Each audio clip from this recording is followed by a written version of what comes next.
আল্লাহ তাআলা এই পুরো সৌরজগৎকে এরকম সুন্দর করে বেঁধেছেন যে আশ-শামসু তাজরি লিমুস্তাকাররিল লাহা, সূর্য তার একটা নির্ধারিত গতি এবং তার কক্ষপথে চলতে থাকে।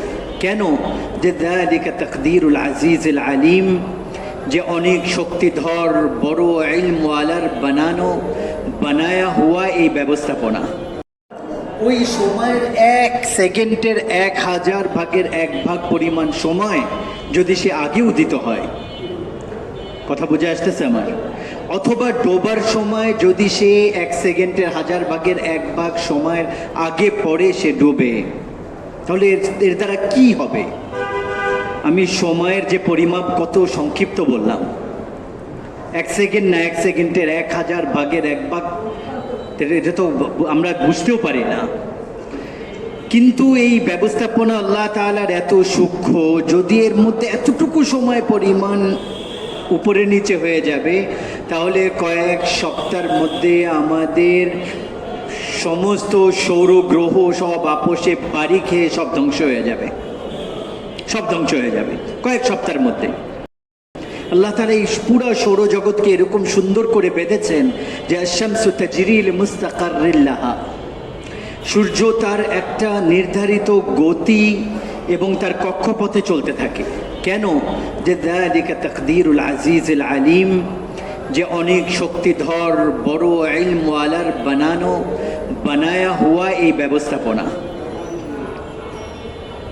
চাঁদ সে তার আন্দাজে বের হয়, বাড়ে কমে ডুবে, তারপরে একদম নাই হয়ে যায়। ওইটা কেন? আল্লাহ বলছেন ওয়াল কামারা কাদ্দারনাহু মানাজিল হাত্তা আদা কাল উরুজুনিল কাদিম। চাঁদকে বাড়াচ্ছেন কমাচ্ছেন এটাও আল্লাহ তাআলাই করতেছে। আপোষে সবগুলা বাড়ি খাচ্ছে না কেন?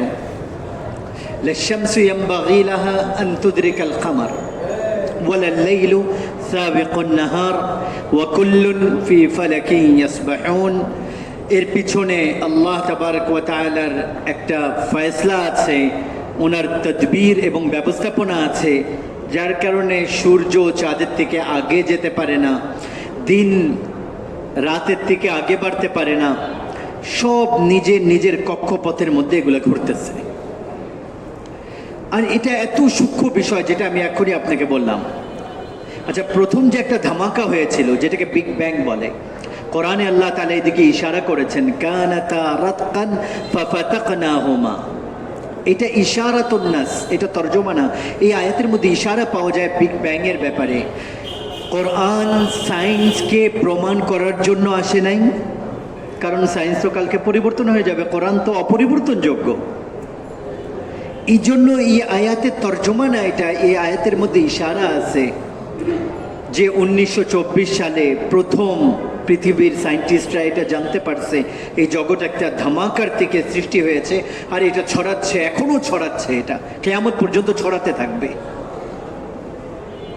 তো এইদিকে এই আয়াতের মধ্যে ইশারা পাওয়া যায় যে এটা একটা মিলিত পদার্থ ছিল, জমিন আসমান একসাথে ছিল। তবে আল্লাহ বলেন ফাফাতাকনাহুমা, আমি এটাকে বাস্ট করছি। এটা যে বাস্ট হইছে আর এটা যে ছড়াচ্ছে, কোনো কিছু বাস্ট হইলে এটা তো আগে সফর করে না, এটা গতিতে আগে বাড়ে। এই গতি যে এটা যে আগে বাড়তেছে, 1 সেকেন্ডের 10 লক্ষ কোটি ভাগ যদি করেন, এটা তো জীবনেও সম্ভব না। 1 সেকেন্ডের 1000 না 10 লক্ষ কোটি ভাগ যদি করেন, এইটা বোঝানোর জন্য আমাদের কাছে কোনো শব্দ নাই। হ্যাঁ, যে 1000 কোটি 10,000 কোটি 20,000 কোটি যত আপনি ভাগ করতে পারেন, কোনো শব্দ নেই বয়ান করার জন্য। আর সেকেন্ডের মধ্যে এত শক্তিও নেই যে এত ভাগে ভাগ হতে পারবে। 1 সেকেন্ডের এত ভাগ করা সম্ভব না। কিন্তু এইটা তাদেরই কথাবার্তা, দুনিয়াবি লাইনে যারা আল্লাহকে মানে না, কিন্তু তাদের সামনে এরকম একটা অটল বাস্তবতা প্রকাশিত হয়েছে যেটাকে তারা মিথ্যাও বলতে পারে না। তো যারা মানে না তারা এটা বলতেছে যে মানতে হবে, কোনো শক্তি অবশ্যই আছে যে এই পুরো ব্যবস্থাপনাকে চালাচ্ছে, কিন্তু কে এটা জানে না। আচ্ছা, কি বলতেছে? যখন এই ধামাকা হয়েছিল, 1 সেকেন্ডের 10 লক্ষ কোটি ভাগ যদি করা হয়, আর ওই যে তার মধ্যে এক ভাগ যেটা থাকবে, অতটুকু সময় পরিমাণ যদি আগে পিছে হয়ে যায়, তাহলে এই পুরা জগৎ আপোষে আবার জিরো হয়ে যাবে, অথবা ছড়াতে ছড়াতে এটার কোনো গতি আর দিক ঠিক থাকবে না, সব এদিক ওদিক ওদিক ওদিক হয়ে সব শেষ হয়ে যাবে। যেরকম কোনো জায়গায় যদি বোম ফাটে, তো ওইটার দ্বারা যে একটা বিশৃঙ্খলা সৃষ্টি হয়, ওইটা দিয়ে কোনো জিনিস কি নির্ধারিত জায়গায় যায় বসে যায় না, সব ধ্বংস হয়ে যায়। সব ছড়িয়ে ছিটিয়ে এদিক ওদিক, গাড়ি বলেন, বিল্ডিং বলেন, লোহা বলেন, পিতল বলেন, সব এদিক ওদিকে ছড়িয়ে যায়। যদি মাটির নিচে কোনো বোম ফাটে, তাহলে মাটি ছিন্ন বিচ্ছিন্ন হয়ে উপরে উঠে ছড়িয়ে ছিটিয়ে ধ্বংস হয়ে এদিকে ওদিকে ছিটিয়ে ছিটিয়ে পড়ে। এই যে ধামাকা বা এই যে বাস্ট হয়েছে, এইটার পরিণতি এটা যে জিনিস ধ্বংসের দিকে আগে বাড়ে। কিন্তু এটা কিরকম ধামাকা হয়েছিল, যেটা এত সুন্দর ব্যবস্থাপনার সাথে এটা চললো, ছড়ালো, আর ওইটা তার একটা নির্দিষ্ট গতির সাথে এখনো চলতেছে, আজ পর্যন্ত তার মধ্যে সামান্য পরিমাণ কোনো রদ্দ বদল হয় নাই। এটা কিরকম বুদ্ধিমান ধামাকা, এটা কিরকম বুদ্ধিমান ধামাকা। হ্যাঁ, মনে করেন এক জায়গায় ওই খের রাখা আছে, আর ওইটার মধ্যে বোম ফাটলো, আর ওই খেরগুলা যায় তার 10টা ট্রাকের মধ্যে ফিট হয়ে গেল, অথবা গরুর গোয়ালে ঘরে ঘরে যায় ওইটা সেজে গেল। এটা তো সম্ভব না। যে বালু রাখা ছিল, আর বালুর মধ্যে বোম ফাটছে, ওই বালুগুলা যায় যেই যেই বিল্ডিংয়ে লাগানোর কথা ওই জায়গায় যায় লেগে গেছে, সিমেন্টের সাথে মিক্স হয়ে গেছে। এটা তো কেউ মানবে না। কিন্তু এটা কিভাবে সম্ভব যে এরকম এক ধামাকা হলো, যে সব কিছু নিজের নিজের জায়গায় যায় নির্ধারিতভাবে, যার যেটা নির্ধারিত স্থান ছিল ওই জায়গায় যায় সব কিছু ফিট হয়ে গেল। আসমান আসমানের জায়গায়, সূর্য সূর্যের জায়গায়, গ্রহ নক্ষত্র তার জায়গায়, হ্যাঁ, জমিন জমিনের জায়গায়, পানি পানির জায়গায়, সব কিছু মিলিত ছিল, আসমানও। তো এত বড় জগৎ একটা ধামাকা, এটা জিরোর থেকেও ছোট ছিল, আর ওইটা ফাটছে।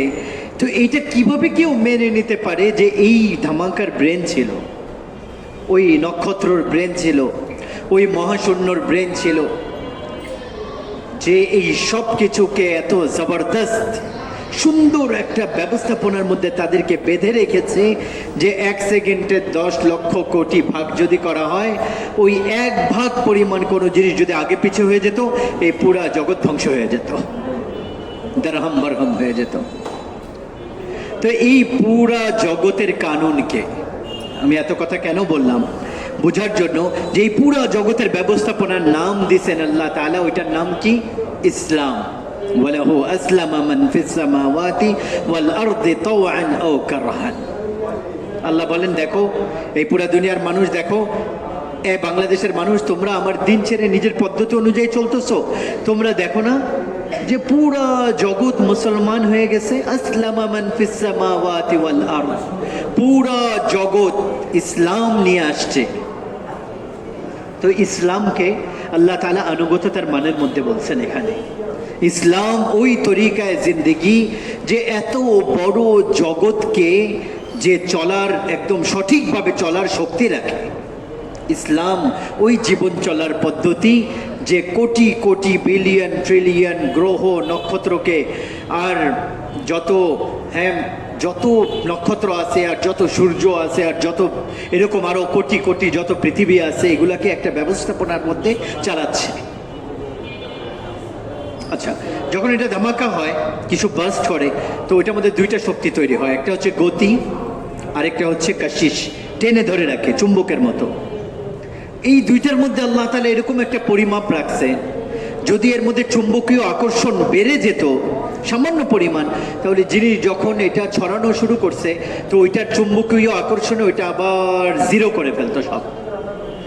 আর যদি গতি সামান্য পরিমাণ বেড়ে যেত, যেটা নির্ধারিত আল্লাহ রাখছেন এর থেকে, তাহলে এগুলা সব ছড়িয়ে ছিটিয়ে, এদিকে একটা, ওদিকে আরেকটা, একটা ওইদিকে, এটা তার একটা যে সৌর জগৎ যেটাকে আমরা বলি, এটার আকর্ষণের মধ্যে আর থাকতো না।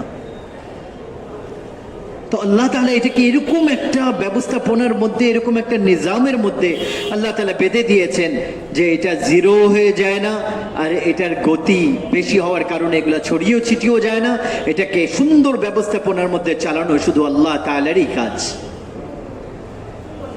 আচ্ছা, এই বিষয়কে আল্লাহ তাআলা কিভাবে বয়ান করেছেন? ইন্না রাব্বাকুমুল্লাহ الذي خلق السماوات والأرض في 6 أيام ثم استوى على العرش يغشي الليل النهار يطلبه حثيثا والشمس والقمر والنجوم مسخرات بأمره ألا له الخلق والأمر تبارك الله رب العالمين। আল্লাহ তাআলা এই বিষয়কে এভাবে বয়ান করেছেন, তারই তো ক্ষমতা এখানে চলে, তারই তো আদেশ চলে জমিন আসমানের মধ্যে। কুল আইন্নাকুম লাতাকফুরুনা বিল্লাযী খালাকাল আরদা ফি ইয়াওমাইন ওয়া তাজআলুনা লাহু আনদাদা যালিকা রাব্বুল আলামিন ওয়া জাআলা ফীহা রাওয়াসিয়া ওয়া বারাকা ফীহা ওয়া قدরা ফীহা আকওয়াতাহা ফি আরবাআতি আইয়ামিন সাওয়াআন লিসাইলিন। তোমার রব জমিনকে কিভাবে বানিয়েছেন এই আয়াত বলতেছে। কিভাবে পাহাড়, কিভাবে নদী, পাহাড়গুলাকে আল্লাহ তাআলা এরকম একটা ব্যবস্থাপনার সাথে লাগিয়েছেন যে বাতাস বাড়ি খাবে আর বৃষ্টি হবে। যদি পাহাড় যেই তরতিবের সাথে পৃথিবীতে লাগানো আছে যদি না হতো এরকম, তাহলে বাতাস উলট পালট চলে পুরা জমিনকে ধ্বংস করে দিত, আর এক ফোঁটাও বৃষ্টি জমিনের বুকে হতো না। এটা বড় একজন জ্ঞানী যে এক একটা পাহাড়িকে নিজের জায়গা মতো নিজের ইলম দিয়ে জুড়েছেন এবং বেঁধেছেন আর গেরে লাগিয়ে দেখিয়ে দিয়েছেন। তারপরে সুম্মা ইস্তাওয়া ইলাস সামা, তারপরে আসমানের দিকে ফিরলেন। ওয়াহিয়া দুখান, এটা ধোঁয়া ছিল। ফাকালা লাহা ওয়ালিল আরদ, তারপরে উনি জমিনকে বললেন, আসমানকেও বললেন, ইতিয়া তাওআন আও কারহান, নত হয়ে যাও, মেনে নাও, আনুগত্যতা স্বীকার করো, ফরমাবরদার হয়ে যাও, গোলাম হয়ে যাও, ইতাআতকে মেনে নাও। 1 সেকেন্ডের কোটি ভাগ পরিমাণ এদিক ওদিক হইতে পারবা না। 1 মিলিমিটারের কোটি ভাগের 1 ভাগ পরিমাণ ডাইনে বামে চলতে পারবা না। মানো এ জমিন, মানো এ আসমান, মানো। তো দুইজন বলল কালাতা আতাইনা তাঈন। জমিন চিৎকার করে বলল, আসমানও চিৎকার করে বলল, ইয়া আল্লাহ, আমরা মেনে নিয়েছি, আমরা আপনার ফরমাবরদার, আমরা আপনার গোলাম, আপনি দৌড়ান, আপনি চালান, আপনি থামান, আমরা আপনার অনুগত। আপনি পাহাড়কে লাগিয়েছেন, সে লেগে গিয়েছে। উনি পানিকে চলতে বলছেন, পানি চলতেছে।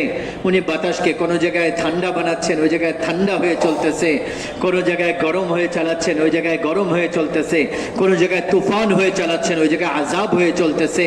কোনো জায়গায় রহমত হয়ে চালাচ্ছেন, ওই জায়গায় রহমত হয়ে চলতেছেন। যেই জায়গায় আল্লাহ বলছেন মানো, সবাই মেনে নিছে। নদীগুলোকে চালাচ্ছেন, পানি চলো, হাজির চলবো। পাহাড় থেমে যাও, এ আল্লাহ মেনে নিছি, থেমে গেছি। বাতাস তুমি সুন্দর হয়ে যাও, মেনে নিছি, এ আল্লাহ লাব্বাইক। এই গাছ তুমি ফল দাও, লাব্বাইক, এ আল্লাহ আমি ফল দিব।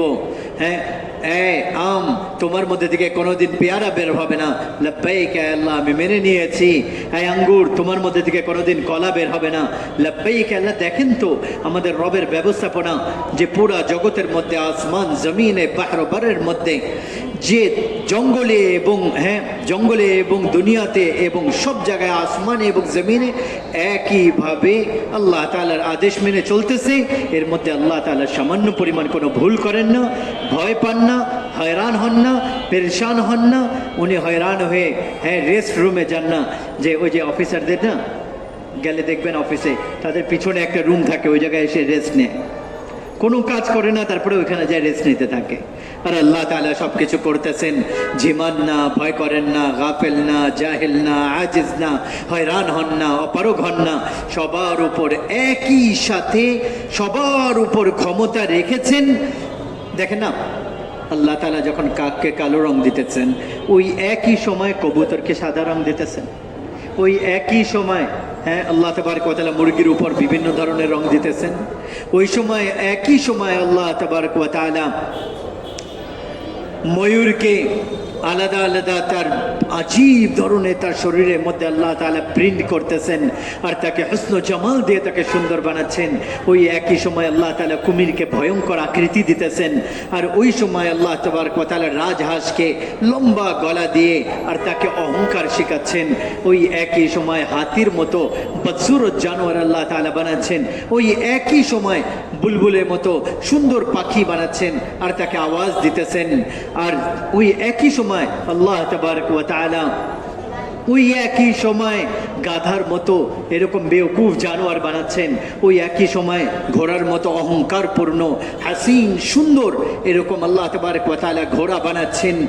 একই সময় আমাদের আল্লাহ তাআলা কি কি করতেছেন নাবাতাতের মধ্যে, মানে যেগুলা ফসলাদি, এর মধ্যে এক একটা পাতার মধ্যে গোলাপকে লাল পোশাক পরিধান করাবেন, চামেলিকে সাদা রেশমের পোশাক পরাবেন, নার্গিসের ফুলকে কয়েকটা রং দেবেন, সূর্যমুখীকে সূর্যের দিকে তাওয়াফ করাচ্ছেন, সেই সূর্যের দিকে ঘুরতে থাকে। এটা তার দায়িত্ব, এটা তার দায়িত্ব যে ওই সূর্যের পিছনে পিছনে ঘুরবে, তারই পিছনে পিছনে যাবে, সে ডুবে গেলে সে নিচা হয়ে যাবে। এই সমস্ত ব্যবস্থাপনা বানানোর মধ্যে বড় বড় আকৃতি বানাতে যে ওই যে প্রজাপতি তার পাখার উপর বড় সুন্দর প্রিন্ট লাগাচ্ছেন আর তার মধ্যে ছাপা লাগাচ্ছেন। আমি এই যে কয়েকদিন আগে তুর্কিতে ছিলাম, তো ওই জায়গায় আমাকে একজন আমার বন্ধু নিয়ে গেল তার একটা ফার্মের মধ্যে। ওই জায়গায় সে প্রজাপতির চাষ করে। আমি কয়েকটা প্রজাপতি দেখলাম, সামনে আসলো ওই জায়গায় আজীব আল্লাহ তাবারক ওয়া তাআলা, কোনোটা রঙিন, কোনোটা লাল, কোনোটা কত ধরনের প্রিন্ট, আর কোনোটা সাদা। ওই প্রজাপতি বলতেছে যে আল্লাহ আছে। আছে কেউ মুসাওয়ির, আছে কেউ কারিগর, আছে কেউ ভুল ছাড়া মালিক, আছে কেউ বেবদল আল্লাহ, আছে কেউ বিলা মিসাল, বিলা শাবিহ, বিলা বদিল, আছে কেউ এত বড় কারখানার মধ্যে এত ধরনের আন্দাজ বানাচ্ছেন, আকৃতি বানাচ্ছেন, আওয়াজ দিতেছেন, চেহারা বানাচ্ছেন, আর তাদেরকে তাদের তাদের তাদের তাদের ঢং আর চাল দিতেছেন। কোনো এক জায়গায় আল্লাহ ভুল করতেছেন না। যালিকুমুল্লাহু রাব্বুকুমুল হক, উনি হচ্ছেন আপনার আমার হাকিকি আল্লাহ, যার কোনো মিসল নাই, যার কোনো বদল নাই, যার কোনো জমিনে ওনার মতো কেউ নাই, আসমানে ওনার মতো কেউ নাই। আল্লাহ বলেন জমিন আসমান মানো, তো বলল ইতিয়া তাওআন, এ আল্লাহ আমরা মেনে নিয়েছি। ওয়াকাদাহুন্না সাবআ সামাওয়াত, তারপরে এর মধ্যে 7 আসমানের ব্যাপারে ফয়সালা করছেন, বনে যাও, বনে গেছে। ওয়াউহা ফি কুল্লি সামাইন আমরাহা, তারপরে প্রতিটা আসমানকে নিজের ক্ষমতা প্রতিষ্ঠিত করেছেন। তারপর ইয়াতানাজ্জালুল আমরু বাইনাহুন্না, আসমান আর তার মধ্যেখানে জায়গা আর মহাশূন্য, আর তারপরে জমিন, আর জমিনের ভিতরেও তাহতা সারা লাহু মা ফিস সামাওয়াতি ওয়া মা ফিল আরদি ওয়া মা বাইনাহুমা ওয়া মা তাহতা সারা ওয়া ইন তাজহার বিল কওলি ফাইন্নাহু ইয়ালামু সিররা ওয়া আখফা। তাহতা সারা পর্যন্ত উনি একা, একমাত্র, ঘুমানো ছাড়া, ঝিমানো ছাড়া, খাওয়া ছাড়া, পান করা ছাড়া, আরাম করা ছাড়া, কুল্লা ইয়াউমিন হুয়া ফি শান, নিজের শানের মধ্যে, সম্মানের মধ্যে, শক্তির মধ্যে, বরত্বর মধ্যে, জালালের মধ্যে, জাবারুতের মধ্যে, বাদশাহীর মধ্যে, ক্ষমতার মধ্যে, প্রতিটা জিনিসের মধ্যে কামিল, আকমাল, পরিপূর্ণ, আজ, আজল আর আকবর আর আতম, যত শব্দ বলবো কম হয়ে যাবে। আল্লাহ তাবারক ওয়া তাআলা বেবদল, বেমিসাল, এই পুরা জগৎ বললে আল্লাহ আমরা মুসলমান, তারা মুসলমান বনে চলতেছে। তো আমরা আমাদের চোখে দেখতেছি যে জমিনের ব্যবস্থাপনা আল্লাহর হুকুম ছাড়া কোনোদিন পরিবর্তন হয় না, সূর্য গ্রহর ব্যবস্থাপনা পরিবর্তন হয় না, বাতাসের ব্যবস্থাপনা আল্লাহর হুকুম ছাড়া পরিবর্তন হয় না, নদী সমুদ্র ব্যবস্থাপনা পরিবর্তন হয় না। ওই ব্যবস্থাপনাকে আল্লাহ তাআলা মানুষের সামনে রাখছেন আর বলছেন, বান্দা তুমিও যদি মুসলমান হয়ে যাবা, তুমিও এরকম সুন্দর আর শান্তিময় জীবন অতিবাহিত করতে পারবা, তুমিও এরকম সুন্দর একটা ব্যবস্থাপনার জীবন চলতে পারবা, তুমি মুসলমান হয়ে যাও। মানুষের অনেক বড় একটা অংশ বললো আমরা তো মানি না, বনবই না, শুনবই না। আর আমাদের মতো মুসলমান আমরা বলি আমরা মানি, কিন্তু মন মতো চলবো, আল্লাহ আপনি যেটা বলেন ওইটা শুনবো না। মাফ করবেন, এই সময় দুনিয়া ওই ধরনের মানুষ থেকে খালি হয়ে গেছে যারা আল্লাহকে মানতো, আল্লাহকে রাজি করে চলতো, আর আল্লাহ তাআলার কাছ থেকে নিজেদের পক্ষে ফয়সালা নাজিল করায় নিয়ে আসতো। ইল্লা মাশাআল্লাহ 1-2 জন আছে যাদের বরকতে আসমান জমিন চলতেছে, সূর্য চমকাচ্ছে, জমিন বিছানো আছে। ওনারাও যদি দুনিয়া থেকে চলে যান তাহলে আমাদের মতো মাফ করবেন গুনাহগারের আল্লাহ তাআলা কোনো প্রয়োজন নাই। হ্যাঁ, আমার মতো নাফরমানের আল্লাহ তাআলা কোনো হাজত নেই। উনি গানি, উনি বেনিয়াজ, উনি অমুখাপেক্ষী। ওনার তো নেককারদেরই দরকার নাই, আমাদের দরকার কেন হবে? এই জন্য আমার ভাই ও দোস্ত, এই জগতের বলতেছিলাম একটা ব্যবস্থাপনা আছে, ওইটার নাম হচ্ছে ইসলাম। আমাদেরকেও আল্লাহ তাআলা জীবন চলার একটা ব্যবস্থাপনা দিয়েছেন, ওইটার নাম ইসলাম। আচ্ছা, এই জগৎ থেকে লাভ উঠানোর একটা বিশেষ পদ্ধতি আছে। মাটি থেকে ফায়দা উঠাইতে চাইলে একটা পদ্ধতি আছে, আছে না? আপনার ব্যবসা থেকে লাভ চাইলে একটা বিশেষ পদ্ধতি আছে, যেমনি মনে করলে হবে না। পানি থেকে লাভ চাইলে তার একটা বিশেষ পদ্ধতি আছে। জীবনের সমস্ত খনিজ পদার্থ বলেন, তামা, পিতল, লোহা, আগুন, চুনা, পাথর, এই সমস্ত কিছু থেকে লাভ উঠানোর পদ্ধতি আছে। ঠিক এরকম ভাবে আমার মুহতারাম ভাই দোস্ত, দুনিয়া এবং আখিরাতের সফলতা অর্জন করার একটা বিশেষ পদ্ধতি আছে। এই শরীরকে অনন্ত অসীমকালে জাহান্নামের আগুন থেকে বাঁচানোর একটা পদ্ধতি আছে, একটা বিশেষ পদ্ধতি আছে, একটা মখসুস তরিকা আছে। ওই তরিকার নাম হচ্ছে ইসলাম। ইন্নাদ দীনা ইনদাল্লাহিল ইসলাম। কি নাম? ইসলাম। ওই তরিকা ইসলাম। ওয়ামান ইয়াবতাগি গায়রাল ইসলামি দীনান ফালান ইউকবালা মিনহু। ইসলামকে ছেড়ে অন্য কোনো জীবন চলার পদ্ধতি অনুসরণ করবা, তুমি নাকাম হয়ে যাবা, ধ্বংস হয়ে যাবা। এই জন্য আমার মুহতারাম ভাই দোস্ত, এখন আমরা না নামের মুসলমান, আমাদের কাছে বাস্তবিক অর্থে ইসলাম আমাদের কাছে নাই। হ্যাঁ, দ্বীনে শব্দেরও দাম আছে, কিন্তু দুনিয়া শব্দের কোনো দাম নাই। মনে করেন আপনি বলেন গাড়ি গাড়ি গাড়ি গাড়ি, বাড়ি বাড়ি বাড়ি বাড়ি হবে, টাকা টাকা টাকা, গোল্ড গোল্ড গোল্ড, রূপা রূপা রূপা, এটা দিয়ে আমার কিছুই হবে না। কারণ দুনিয়া নোংরা আর নিকৃষ্ট জিনিস, এটা শব্দের কোনো দাম নাই, এইটার ছবিরও কোনো দাম নাই। আমি যদি একটা প্লাস্টিকের গাড়ি ছবি নিয়ে আসি, আমি একটা বাড়ির ছবি নিয়ে আসি, কোনো লাভ আছে? ওইটা শুধু দেখাই যাবে, কিন্তু আপনি বাড়িতে থাকতে পারবেন না, গাড়িতে উঠতে পারবেন না। দুনিয়া যতক্ষণ পর্যন্ত তার পরিপূর্ণ অর্জন না হয়, কোনো ফায়দা নাই। শব্দ দিয়ে কোনো দাম নাই, ছবি দিয়ে কোনো দাম নাই।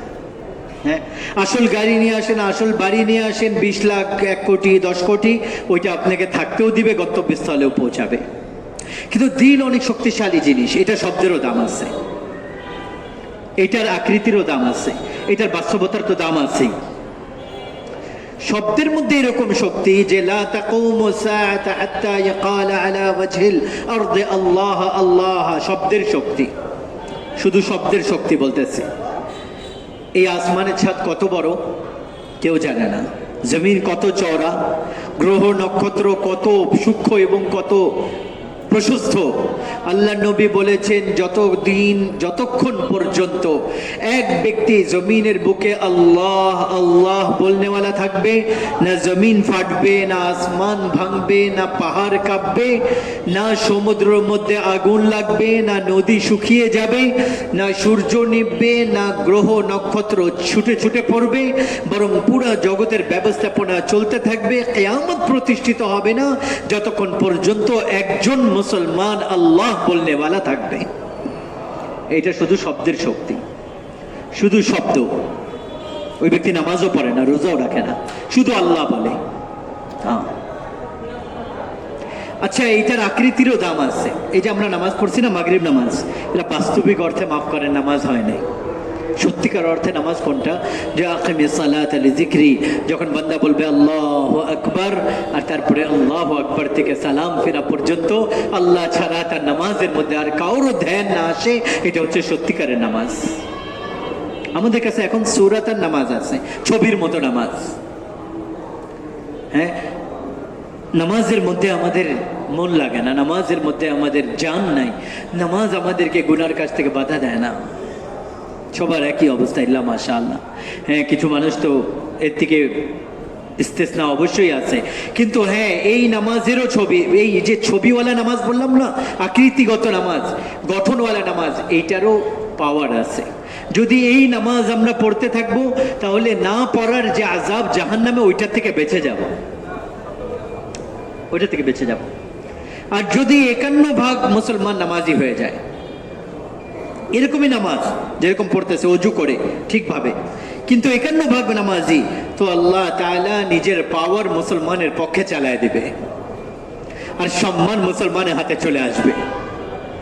আর হ্যাঁ, মাথার তাজ আল্লাহ তাআলা মুসলমানের মাথায় পরিধান করিয়ে দিবে যদি 51% বাংলাদেশি নামাজি হয়ে যায়। কিন্তু কি বলবো, কোন জায়গার বলবো, কাকে বলবো? পুরো বাংলাদেশ আল্লাহ তাআলা আপনাদেরকেও ঘুরাইছেন, আমরাও মাঝে মাঝে যাই, দেখি সেই হ্যাঁ সেন্ট মার্টিন থেকে শুরু করে তেতুলিয়া পর্যন্ত 10-12 ভাগ থেকে বেশি নামাজি মসজিদের মধ্যে, 5 ভাগের থেকে বেশি নামাজি মসজিদের মধ্যে পাওয়া যায় না, আর ঘরবার মেলায় হয়তো 10 ভাগ মানুষ নামাজি পাওয়া যাবে।